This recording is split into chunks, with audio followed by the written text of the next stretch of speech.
So following on from our leadership discussion, we now want to talk about management, because the four people here today are all existing managers, hoping to be leaders soon, and they are in no particular order: Gordon, we've got Percy, we've got Henry, and we've got Emily as well.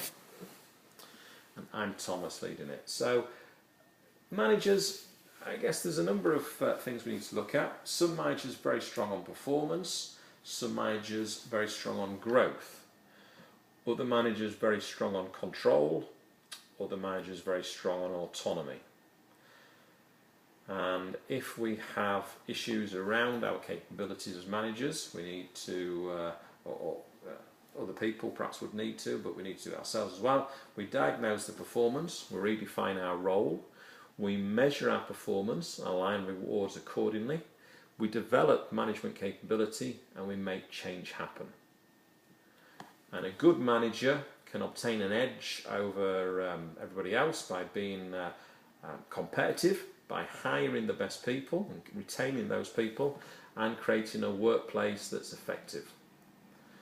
And we can look at where we are now, where we want to go, by thinking of things like surveys and interviews, looking at perhaps outsourcing for a trial period, or bringing back something that's been outsourced already.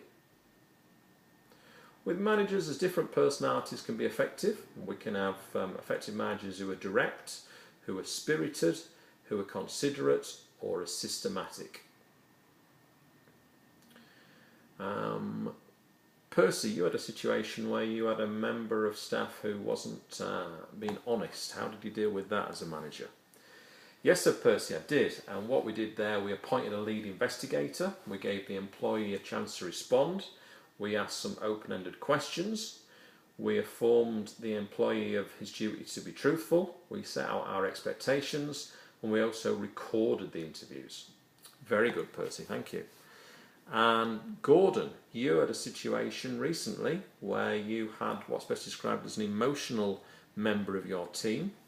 How did you, or how do you continue managing that person effectively?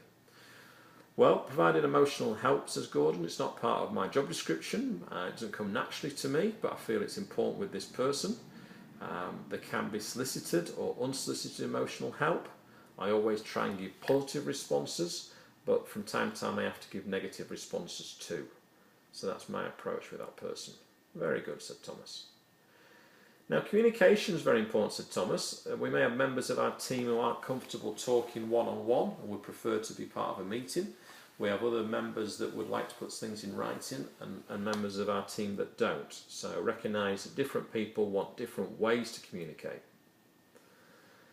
Emily, you've been very effective recently at facilitation. So it's an important skill for a manager to be an effective facilitator. What steps do you take to make sure your facilitation goes to plan, Emily? Emily said, well, I identify the issues, I focus on the main issue, I define the problem, I find the main causes, I select the criteria, I generate ideas, I pinpoint the most appropriate solutions, I consider the adverse consequences, and I put together an action plan. Excellent, said Thomas. So a common sense approach to management, as we finish off, is to have the right attitude, to be a problem solver, act as a role model, be an expert communicator, always be learning, ooze positivity, ask some good questions, recognise from time to time you need to compromise, be real, and use common sense. And that's all we need to cover for today. Thank you for attending.